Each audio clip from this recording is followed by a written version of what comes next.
Quand on ne peut pas changer de maladie, on change de médecin, disait Gilbert Cébron en 1958.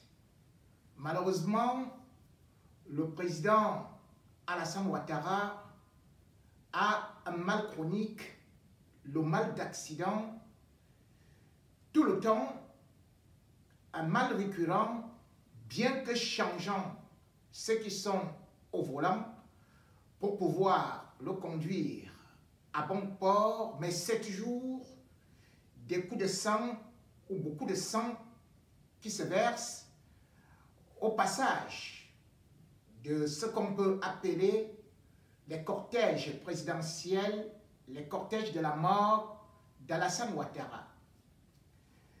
Dimanche 3 janvier, alors qu'il était de retour d'Assini, où il avait passé les fêtes de fin d'année, le président Alassane Ouattara, dans son cortège, a encore subi le même sort.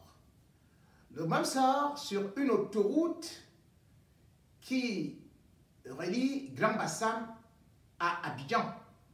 Ce qui signifie que cette route n'est pas une ruelle serpentée, ce genre avec des nids de poules, voire des nids de canards, encore que cela n'était pas dans un tournant. Une route bien aménagée qui répond à toutes les conditions d'une bonne circulation, d'autant plus que lorsque le président passe, la route est quasiment vide. Mais grande a été la surprise de tous ceux qui jusqu'à présent ne parviennent pas à interpréter la cause de cet accident du cortège présidentiel où, sortant de la route et allant vers des commerçantes et commerçants de pastèques,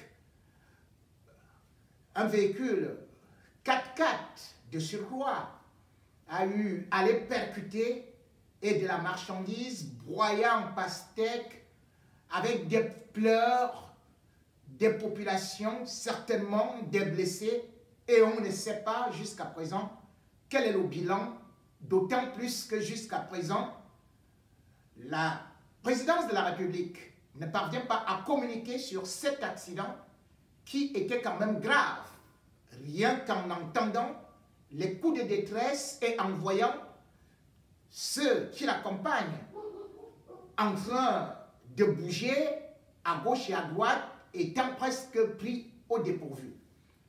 Une vidéo de 30 secondes qui ne peut pas tout expliquer, mais cependant qui montre tout au moins que la route n'est pas la cause de cet accident. Peut-on donc accuser les chauffeurs d'Alassane Ouattara, à moins qu'on soit aussi bête? On ne peut pas quand même imaginer un président de la République en train de prendre un chauffard en état d'ébriété. On ne peut pas imaginer dans le cortège du chef de l'État ivoirien des manchots qui ont perdu le contrôle du volant et qui peuvent aller droit au mur. On ne peut pas imaginer que dans le cortège du président, qu'ils aient confondu des véhicules à des fusées. Cela veut donc dire qu'il y a quelque chose qui est inexplicable dans ces accidents d'Alassane Ouattara qui, de plus en plus, le place actuellement au hit-parade en tête du peloton des présidents victimes d'accidents de circulation. N'oublions pas, si on fait un flashback, que tout simplement Alassane Ouattara était dernièrement, exactement le 9 au 12 septembre 2020, dans la région de Moronou, à l'est de la Côte d'Ivoire. Et rentrant le 13 septembre, eh bien, dans des conditions inexplicables, deux véhicules du cortège présidentiel avaient eu à faire une collision. les véhicules, doit-on préciser, vont dans la même direction. Comment peuvent-ils donc faire une collision? Inexplicable, une enquête a été ouverte, mais jusqu'à présent, alors que nous sommes en 2021, la présidence de la République n'a toujours pas rendu les résultats de cette enquête. Et ce n'était pas un petit incident ou un accident qu'on peut balayer d'un revers de la main, puisque dans cet accident, il y a quand même eu au moins 2 morts selon les témoins et plusieurs soldats blessés. On parle d'une dizaine. Mais jusqu'à présent, silence radio, parce qu'on ne sait pas dans quelles conditions cet accident impliquant encore le chef de l'État ivoirien s'est passé. On n'oubliera pas que ce n'était pas aussi quelque chose qui était arrivé par hasard comme ça, sur une route, puisque ça se situait quand même à 180 km de la capitale, mais on s'est rendu compte qu'au lieu de l'accident, encore une fois, la route était en bon état. Et même lorsqu'on laisse l'état de route, on peut par exemple regarder d'autres accidents où parfois Alassane Ouattara ou ceux qui assurent sa sécurité ont été impliqués. On peut donc se rappeler aisément de cet accident qui avait eu lieu dans un aérodrome où 2 hélicoptères étaient venus aussi à faire une collision, quelque chose qui ne s'est presque jamais passé dans le monde, mais qui s'est passé alors que Alassane Ouattara venait à peine de partir. On ne pourra peut-être pas accuser le cortège d'Alassane Ouattara dans un autre accident dans la région d'Enzi, où un gendarme, juste après le passage, parce qu'il assurait la circulation, lui aussi, enfin, un maréchal de logis, avait été percuté par un véhicule qui certes n'était pas du protocole ou alors de ceux qui sont supposés accompagner Alassane Ouattara et qu'on appelle le GSPR, c'est-à-dire que le groupe de sécurité du président de la République, mais néanmoins, il y a eu du sang. On a beau tourner les ménages et on a beau regarder ce qui peut provoquer ces accidents, d'autant plus que les véhicules du chef de l'État subissent un bon contrôle technique, d'autant plus que ceux qui conduisent le chef de l'État sont des professionnels aguerris et surtout qui subissent des contrôles, des tests alcooliques. On ne peut donc pas dire non plus que Alassane Ouattara file à une vitesse stratosphérique au point où toujours son cortège se retrouve dans les ravins, dans les trottoirs, en train de tuer. Mais cependant, on peut tout de même avoir certaines explications, à savoir, est-ce que Alassane Ouattara, aujourd'hui, n'est pas hanté par un mauvais esprit qui le poursuit d'un peu partout? Parce que tellement les choses qui lui arrivent sont de plus en plus inquiétantes.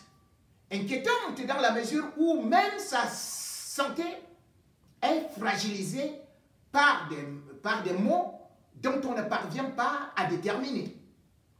Bien sûr qu'on pourra aujourd'hui utiliser le beau prétexte et le parapluie du Covid pour annuler ou pour justifier l'annulation de la présentation des vœux qui devait avoir lieu, mais il y a quand même une information qui circule, à savoir que Alassane Ouattara ne se porterait pas bien.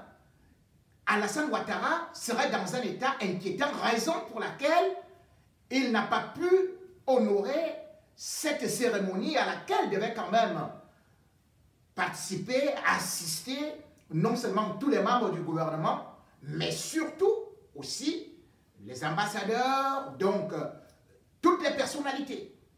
La réalité est derrière tout cela, que cette information soit justifiée ou fausse, mais il y a quelque chose qui montre tout au moins que la santé d'Alassane Ouattara tient sur un fil et que certainement, il n'a pas les capacités physiques à pouvoir tenir pendant 20, 30, 40 minutes pour une cérémonie de cette envergure. Mal en bon temps, à temps ou à contre-temps, que ce soit avec le Covid ou que ce soit avec autre chose, Alassane Ouattara a quand même d'énormes problèmes sur le plan de la santé, d'autant et de telle sorte que d'aucuns y voient quelque chose de maléfique qui plane sur la tête du chef d'État ivoirien. On n'a pas beaucoup besoin d'aller fouiller dans du mysticisme. On n'a pas tellement besoin d'aller fouiller dans les films de Fantomas et autres zombies, mais la panoplie de maladies d'Alassane Ouattara inquiète. Inquiète pourquoi? Parce que justement depuis qu'il est arrivé au pouvoir, c'est toujours à côté de la mort qui passe. Si ce n'est suite à un accident auquel il échappe, c'est à une maladie qu'il échappe. Il est donc toujours presque dans une sorte de cercueil ambulant. Alassane Ouattara est donc ce président qui commence à interroger, à faire interroger sur ce qui peut lui arriver demain ou après-demain. Qu'il soit en santé ou pas, une chose est sûre, c'est que le peuple doit au moins savoir aussi le bulletin de santé de son président de la République. Alassane Ouattara, à peine arrivé au pouvoir, en 2011 déjà, il avait été opéré ici à l'hôpital américain de Neuilly et c'était une hernie discale. Cela ne s'est pas arrêté là. Alassane Ouattara a multiplié d'autres opérations en 2012, 2013, 2014. Et chaque fois, c'est des maladies différentes qui sont décelées. Parce que justement, en 2012, il avait déjà eu un problème avec son cou, sa voix, où finalement il a été opéré d'une thyroïde. Pour ceux qui maîtrisent un peu la science, et surtout ceux qui peuvent aller y fouiller, la thyroïde, c'est ce qu'on appelle généralement le cancer de la gorge. Et depuis une belle lurette, certaines informations font croire que ces nodules cancérigènes qui avaient été enlevés reviennent, poussent comme des métastases et affaiblissent le chef d'État ivoirien. Le président Alassane Ouattara n'est pas assez mal prêt, puisque en dehors de ça, il avait déjà été annoncé dans une très mauvaise position en 2014. En effet, la présidence de la République avait communiqué le 10 février 2014 que le chef d'État ivoirien avait été opéré avec succès au niveau de l'hôpital américain de Paris. De quoi s'agissait-il? Eh bien, selon la présidence, il s'agissait de la sciatique. Et à y voir de trop près, cette intervention a nécessité, bien sûr, un spécialiste digne de ce nom, à savoir le professeur Claude Laville, qui a quand même eu des sueurs froides après l'anesthésie du président Alassane Ouattara. L'opération, contrairement à ce qu'on dit, n'a pas duré seulement 3 heures, mais au moins 6 heures de temps. Et Alassane Ouattara, parce qu'on avait dû, bien sûr, élargir ce qu'on peut appeler ses lombaires pour qu'on puisse venir à bout du mal qu'il avait déjà, parce que, il faut se le dire, il ne parvenait même plus à se tenir pendant 5 minutes. Il avait d'énormes douleurs, il vivait sous infiltration avec les corticoïdes. Donc c'est pour ça qu'il avait donc subi cette information qui était assez délicate. Il devait passer, bien sûr, 2 semaines à Paris pour voir si tout allait bien, mais tellement la mauvaise nouvelle, ou alors les rumeurs, étaient déjà en train d'envahir Abidjan, qu'il avait été obligé de ne pas observer sa période de repos. On avait appelé tout le monde pour aller s'entasser au niveau des rues, applaudir le super président qui sortait victorieux d'une maladie et qui, disait-on, avait retrouvé une santé pimpante. Il était donc rentré en Côte d'Ivoire. Mais sauf qu'entre-temps, Alassane Ouattara a connu d'autres difficultés. Ces difficultés qui sont liées, par exemple, au fait que non seulement on peut constater que même avant de prêter serment, il est revenu à Paris, pas seulement pour un contrôle, mais parce que sa santé ne fait que se dégrader. Alassane Ouattara est donc dans une situation où, selon ceux qui connaissent son passé, ou qui connaissent au moins ses antécédents médicaux, disent qu'il est fragilisé, d'autant plus qu'il est de ceux qu'on peut appeler du groupe sanguin AS, donc souffrant généralement d'anémie, parce que c'est un drépanocytaire. Pas un drépanocytaire SS, mais quand même, on le dit, très affaibli souvent, et que son état nécessite parfois donc des contrôles médicaux réguliers. Ça, c'est la version scientifique. Mais il y a d'autres versions qui disent plutôt que Alassane Ouattara est en train de subir le karma de tout ce sang qu'il a eu à verser. Ce karma qui est en train de le toucher et qui touche sa propre famille.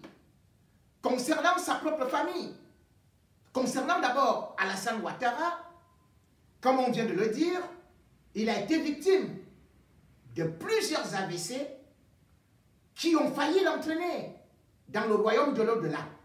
Raison pour laquelle d'ailleurs il a une déformation faciale, il a une bouche un peu tordue, bref, il a un œil clignotant, sans pour autant oublier que son pied claudiquant vient de ces problèmes qu'on avait déjà dit par rapport à certaines opérations. Mais, comme on le disait tantôt, ceux qui croient au monde de l'au-delà et ceux qui croient surtout au karma disent bel et bien que Alassane Ouattara, en venant au pouvoir, avait commis beaucoup d'erreurs. Première des choses, le sang des Ivoiriens. S'il y a eu crise en Côte d'Ivoire et que ce n'est que Laurent Gbagbo qui en a payé avec Blé Goudé, Alassane Ouattara était quand même dans la rébellion et a eu à inciter le peuple à provoquer des milliers de morts. Au moins 3000 Ivoiriens sont morts. Qui devait profiter de cela? C'est Alassane Ouattara. Le prix du sang des Ivoiriens a donc profité à Alassane Ouattara. Mieux ou pire, Alassane Ouattara, pour parvenir à ses fins, avait réussi à créer, à ordonner un embargo avec son ami Nicolas Sarkozy pour que le peuple ivoirien, non seulement au niveau des banques qui étaient bloquées, mais les médicaments, ainsi pendant au moins 5 mois, beaucoup d'Ivoiriens sont morts, faute de médicaments, parce que la Côte d'Ivoire ne pouvait plus recevoir ces médicaments, donc on ne pouvait plus soigner les patients. Les morts qui ont donc été provoquées par cet embargo, Alassane Ouattara en porte une grande responsabilité.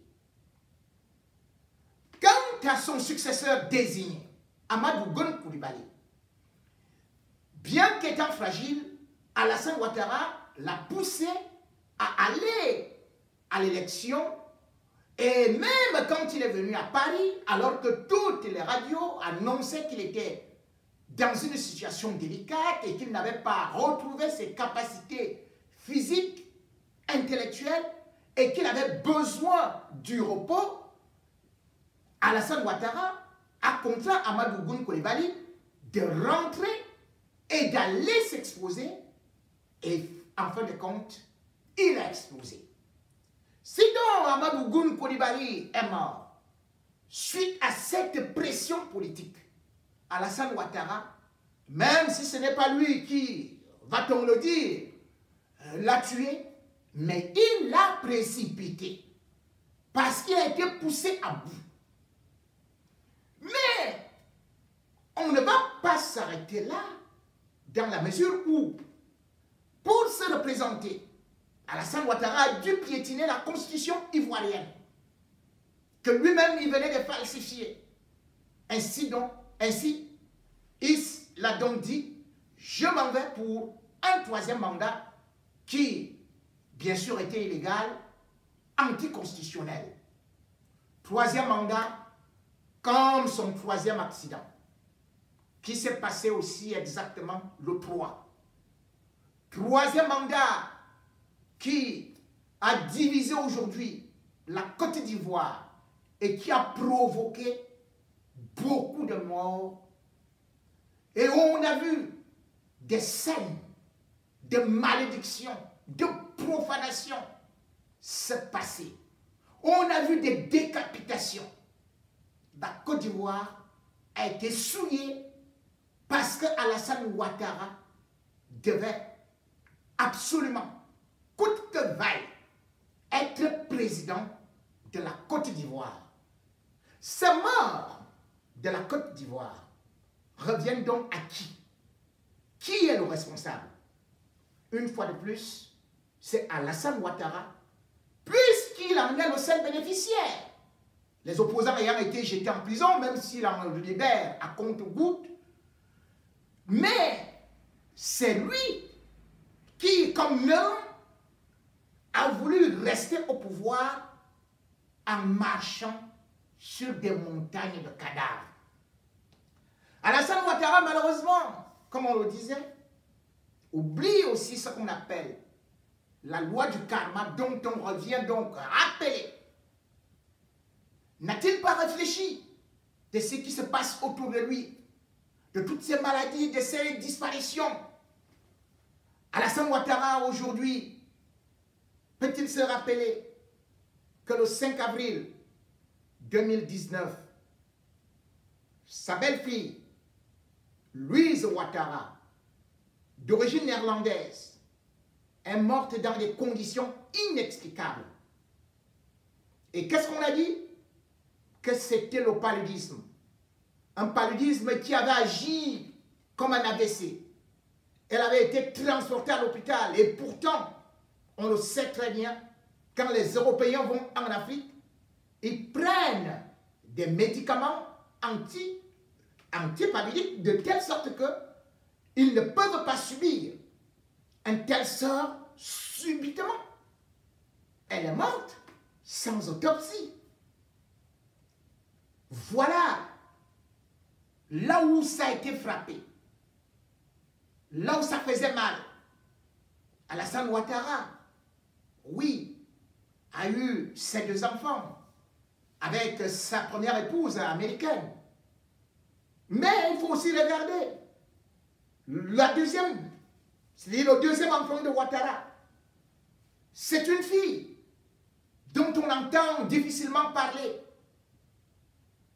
parce que elle-même, elle est en difficulté avec des problèmes énormes de santé. Oui, elle s'appelle Fanta Catherine Ouattara. Elle aussi, comme son père, devrait, semblerait-il, être drépanocytaire. Elle est quasiment aujourd'hui sur une chaise roulante. Alassane Ouattara se retrouve donc avec un premier fils qui lui-même se cherche fait dans des affaires et qui est beaucoup contesté. Et puis sa fille qui a des problèmes de santé et lui-même qui a des problèmes de santé. Alassane Ouattara rêvait d'être un empereur. Il a voulu transformer la Côte d'Ivoire en empire. Il a cru qu'il allait diriger la Côte d'Ivoire ad vitam aeternam. Mais la main de Satan est en train d'agir, ou plutôt, peut-être aussi la main vengeresse du sang qu'il a versé, est en train d'agir sur lui et de lui donner des signes annonciateurs de quelque chose, d'un grand malheur qui peut lui arriver à tout temps. Il peut de temps en temps éviter un accident, mais jusqu'à quand? Il peut de temps en temps sortir des maladies, mais jusqu'à quand va-t-il les dribbler? Alassane Ouattara, disais-je, a voulu être un empereur parce qu'il a raconté aux Ivoiriens qu'il était issu, descendant d'une famille de l'empereur Sékou Ouattara qui a créé le royaume ou l'empire du Congo. C'était dans les années 1700, donc entre le 17e et le 18e siècle, et qui est mort en 1745. Mais Alassane Ouattara n'a pas beaucoup lu l'histoire de celui dont il se revendique être le rejeton. Où en est-on arrivé? Lorsqu'on veut tout contrôler, tout comme le grand empereur Sékou Ouattara, finalement, le pouvoir finit par vous échapper et même votre vie. Alassane Ouattara, président à vie, mais ne vit plus. Entre maladies, entre accidents, entre malédictions, tous les vents contraires sont en train de lui rappeler qu'il n'est pas éternel, qu'il n'est pas un Dieu, et qu'il est peut-être temps qu'il se dise, qu'il se fasse une introspection. Quel message je suis en train de recevoir? Que devrais-je faire pour réconcilier les Ivoiriens que j'ai tant divisés? Que devrais-je faire pour laver ce sang que j'ai versé partout en Côte d'Ivoire sur des routes? Oui, sur une route qui ressemble à un boulevard où il n'y a aucun obstacle. Sur des routes où on ne voit pratiquement aucun danger. Seul Alassane Ouattara, avec ses cortèges, tombe toujours dans des accidents. Parce que le mur est devant. Parce que le Satan tend déjà la main. Après avoir versé le sang, on finit toujours par le payer. Alassane Ouattara, cet accident, ce énième accident, devrait donc faire qu'il sorte de son mutisme et qu'il interprète les signes. Cet accident devrait aussi montrer à son entourage et avec tout ce qui se passe autour de lui, tel qu'il meurt, tel qu'il s'écroule, tel qu'il s'en va, que le temps est arrivé pour la fin. Même les empires s'écroulent. Les rois s'écroulent. Les empereurs s'écroulent. Mais avant cela, il y a le signe des temps qu'il faut savoir lire. Comme le disait Cicéron, le mal a toujours une main posée sur nous et on ne ressent cela que quand la main appuie. Face, tu es mort. Pile, je te tue. On m'appelle J. Rémi Ngonon. Dieu pardonne, moi pas.